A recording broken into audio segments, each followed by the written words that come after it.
তানজিম হাসান সাকিবের বল যেন আগুনের ফুলকি। দক্ষিণ আফ্রিকার বিপক্ষে হাই ভোল্টেজ ম্যাচে মুখোমুখি হয়েছে বাংলাদেশ। নিউ ইয়র্কের নাসাউ কাউন্টি ক্রিকেট স্টেডিয়ামে শুরুতে টসে জিতে ব্যাটিং এর সিদ্ধান্ত নেয় সাউথ আফ্রিকা। ব্যাটিং এ নেমে শুরুটা কিছুটা মারমুখী করলেও তানজিম সাকিবের বোলিং ঘূর্ণিতে এদিন দিশেহারা হয়েছে দক্ষিণ আফ্রিকার ব্যাটাররা। এদিন শুরুতেই তানজিম সাকিবের বলে লন্ডভন্ড হয়ে যায় দক্ষিণ আফ্রিকার ওপেনিং।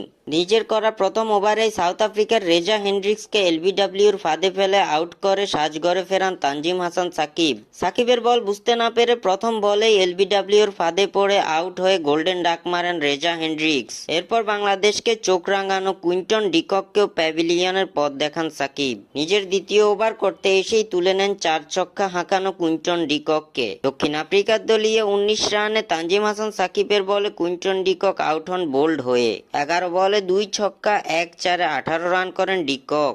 সাকিব তার তৃতীয় উইকেট শিকার করেন দক্ষিণ আফ্রিকার দলীয় 24 রানে। ট্রিস্টান স্টাফসকে সাজঘরে ফিরিয়ে দেন তানজিম সাকিবের বলে সাকিব আল হাসানের হাতে ক্যাচ দিয়ে 5 বলে 0 রান করে আউট হন স্টাফস। এদিন 4.5 ইকোনমি রেটে 4 ওভার বোলিং করে মাত্র 18 রান দিয়ে 3টি গুরুত্বপূর্ণ উইকেট শিকার করেছেন অনূর্ধ্ব 19 বিশ্বকাপ জয়ী এই তারকা।